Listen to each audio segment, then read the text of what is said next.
반갑습니다. 백노무사입니다. 오늘 2023년 10월 1일 토요일 아침이고요. 실업급여 받을 수 있는 방법 모두 알려달라고 하셔서 많이들 알고 계시겠지만 제가 전체적으로 정리를 한번 해보겠습니다. 일이 힘들고 사장과 사이가 좋지 않아서 그냥 그만두고 싶다.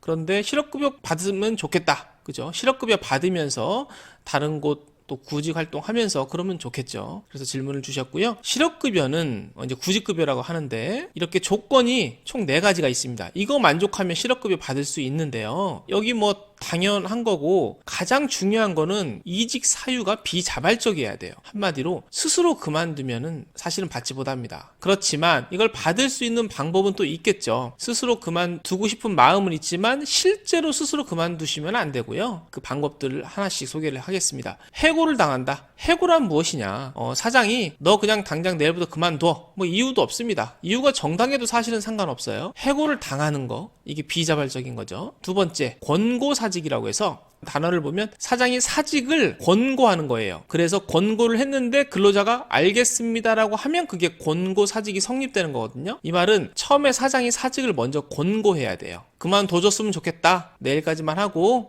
우리 그냥 아름답게 헤어지자. 뭐 이렇게 권고를 해서 알겠어요 하고서 그만두는 거. 이 권고사직 받는 거 이것도 실업급여 가능합니다. 비자발적 사유라고 봅니다. 그리고 또 대표적인 게 계약 만료가 있죠. 3개월 계약을 했는데 3개월이 만료가 돼서 회사에서 더 이상 계약 갱신하지 않겠다 그만둬라 라고 하면 그게 계약 만료인 거예요. 혹은 1년짜리 계약서 많이 쓰시죠. 1년 지나고 나서 더 이상 계약 진행하지 않겠다 그만둬라 라고 하면 이거 계약 만료. 그래서 이 3가지가 정말 깔끔하게 실업급여 받을 수 있는 방법이거든요. 근데 그 외에 이제 자발적으로 그만두시면 받기는 어려우시죠. 그래서 실업급여를 받으시려면 사직서는 절대 쓰지 말아야 돼요. 회사에서 그러죠. 이제 그만둘 때 사직서 꼭 제출해라. 근로자는 그만둘 때 사직서 반드시 제출해야 된다라고 거짓말을 합니다. 사장님이. 그러나 그렇지 않다는 거죠. 사직서 낼지 안 낼지는 근로자 마음이에요. 그래서 실업급여 받으시려는 분들은 사직서 절대 쓰시면 안 됩니다. 그리고 나중에 혹시 부당해고 구제 신청을 하려고 하면 그때도 역시 사직서 절대 제출하시면 안 됩니다. 이길 수가 없어요. 사직서 쓰면. 정리. 사직서 실업급여 받을 때 절대 제출하지 말자. 그다음에 부당해고 구제 신청할 때 사직서 절대 쓰지 말자.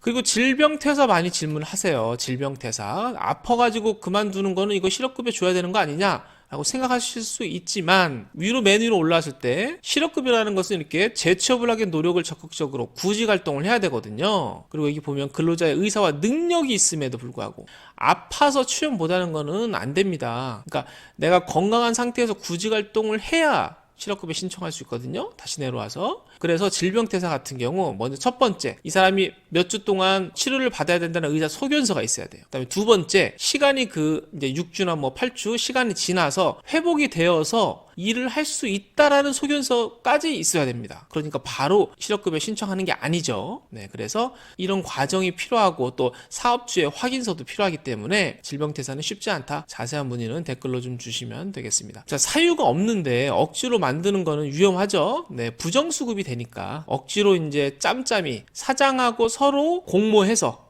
실업급여를 받는 거 부정수급 되니까 굉장히 위험합니다. 서로 받을 수도 있고 받은 거 당연히 토해내는 것에서 끝나지 않고 몇 배를 토해내야 될 수 있기 때문에 매우 위험하니까요. 그 사유에 해당이 되지 않는데 이렇게 거짓으로 신고하는 거 안 됩니다. 그래서 그렇다면 반대로 말하면 사장이 이렇게 해줬으면 좋겠잖아요. 그죠? 사장이 나를 차라리 해고를 해줬으면 좋겠어요. 아니면 사직을 권고해서 그만뒀으면 좋겠어요. 아니면 계약이 만료가 되었는데 회사에서 갱신해주지 말고 그냥 그대로 끝내줬으면 좋겠다는 거죠. 그래야 실업급여 받을 수 있으니까. 그런데 그럴 마음이 없다 사장이. 그러면 어떻게 해야 되느냐? 유도를 해야겠죠. 사장이 이렇게 해고를 하고 공고사직을 하고 계약 만료로 갱신 더 이상 안 하겠다 거절하는 것을 유도를 하시면 되겠습니다.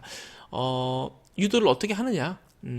합법적으로. 그래서 생각해 본 게 이런 바른 소리를 계속한다. 일하면서 회사에서 어떤 노동법을 위반했거나 뭐 노동법 아니어도 뭐 어떤 뭐 위생 관리 같은 그런 것을 위반했거나 식당에서 그런 것에 대해 이의 제기를 계속 하는 거죠. 사장님 이러시면 안 돼요. 이거 법 위반이에요. 이거 고쳐주세요. 라고 바른 소리를 계속 했을 때 사장이 이 친구랑 계속 일하기 힘들겠다. 해고를 당하는 거죠. 공고사직을 유도하는 거고 계약 만료를 유도하는 거죠. 이런 방법 한번 생각을 해보실 수 있겠는데 뭐 쉽지는 않겠지만 이런 방법이 있을 겁니다. 그리고 마지막으로 이제 실업급여는 고령자도 받으실 수 있으세요. 나이 드신 우리 할아버지 할머니라고 하면 좀 그런가요? 요즘에 뭐 이제 넘어야 이제 할아버지 할머니니까 60대이신 분들 일하시는 분들 많으시잖아요. 받으실 수 있습니다. 첫 번째 65세가 되기 전에 고용보험에 가입되었다면 가능합니다. 그리고 이제 다시 위로 올라가서 이런 사유가 돼야겠죠. 네, 이런 사유로 해서 이제 나이가 드셔서 이제 그만 나오세요라고 하면 실업급여 받으실 수 있는 거고, 더군다나 도급 위탁 사업에 종사하시는 청소하시는 분들, 경비원분들 이분들은 15세 이후에 이제 사업주들이 자주 변경이 되는데요. 이렇게 변경이 되더라도 이분들은 또 실업급여가 신청이 가능합니다. 일반적으로 65세 미만에 입사해서 그 이후에 비자발적 퇴사할 때 받으실 수 있고요. 도급 위탁 사업 종사자 분들은 이제 사업주들이 자주 변경이 돼서 65세 이후에 고용보험에 가입된 걸로 볼 수도 있는데, 그렇지만 이분들은 실업급여 가능하다. 비자발적으로 그만둬야 되는 건 똑같습니다. 그래서 비자발적 부분은 이렇게 유도하는 부분이 있고, 다행히 사장님이 이렇게 해주는 경우 받으실 수 있다는 점 안내를 해드리고요. 실업급여에 대해서 많이 궁금하시고 많이들 신청을 하시는데요. 기본적인 거는 이 수급 요건이라는 거, 이직 1, 2년 18개월간 피보험 단위기간 180일 이상일 것, 피보험 단위기간